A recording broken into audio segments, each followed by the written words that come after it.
Hello friends, இன்னைக்கு நம்ம பார்க்க போகிறது உலக 7 அதிசயங்கள் ஒன்றான பாபிலோனின் தொங்கும் தோட்டம். இதை பற்றி நம்ம தெரிஞ்சுக்க முன்னாடி நம்ம சேனலை சப்ஸ்கிரைப் பண்ணுங்கள், லைக் பண்ணுங்கள், ஷேர் பண்ணுங்கள். வாங்க பாபிலோனின் தொங்கும் தோட்டத்தை பற்றி தெரிஞ்சுக்கலாம்.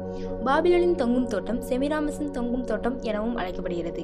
ஏன்னா செமிராமிஸின் பேரரசி இந்த பாபிலோனின் தொங்கும் தோட்டத்தை அமைத்ததா நம்மளோட வரலாறு கூறுது. ஆனால் உண்மையிலே 2ஆம் நேபுகாத்நேசர் என்பவரால் ஈராக் நாட்டில் உள்ள பாபிலோனில் கிமு 600ஆம் நூற்றாண்டில் இந்த தொங்கும் தோட்டம் அமைக்கப்பட்டதா கருதப்படுகிறது. இது உண்மையா இல்லையான்றது நமக்கு இன்னை வரைக்கும் சந்தேகமாக தான் இருக்கு. 2ஆம் நேபுகாத்நேசர் என்பவரால் அவரோட அரண்மனையில கற்களால் மொட்டை மாடி கட்டப்பட்டு அதுல தான் இந்த தொங்கும் தோட்டம் அமைக்கப்பட்டது. இந்த தொங்கும் தோட்டத்திற்கு யூப்ரேஸ் என்ற நதியின் மூலம் நீர் பாய்ச்சப்பட்டது. இதுக்கு செயின் பம்பிங் முறை என்று பெயர் சூட்டப்பட்டது.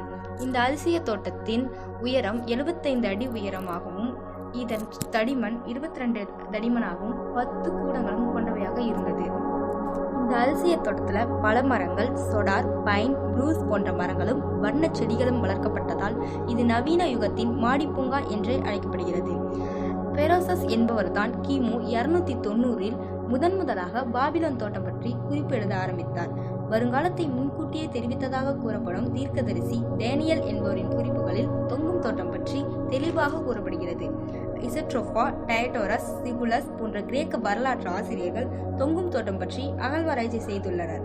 ஆனால் அது பற்றிய நியாயப்படுத்தக்கூடிய சான்றுகள் இன்னும் கிடைக்கவில்லை. ஜெர்மனியை சேர்ந்த தொல்லியல் நிபுணர் கோல்மே சுமார் 14 ஆண்டு கால ஆராய்ச்சிக்கு பிறகு 1899ஆம் ஆண்டு அரண்மனையின் சுவர்களையும் அகழ்வாராய்ச்சிகளையும் தொங்கும் தோட்டம் என்பது உண்மையாக இருந்தது என்பதையும் உறுதிப்படுத்தினார்.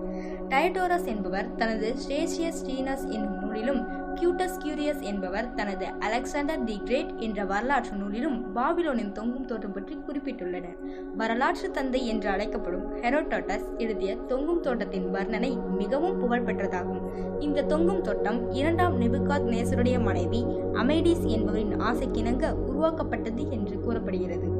4ஆம் நூற்றாண்டில் கிரேக்கர்கள் எகிப்து, பெர்ஷியா, பாபிலோன் ஆகிய நாகரிகங்களிலிருந்து கண்டிப்பாக பார்க்க வேண்டிய சிறப்பான கட்டிடக்கலை சின்னங்களை தேர்ந்தெடுத்து பட்டியலிட்டனர்.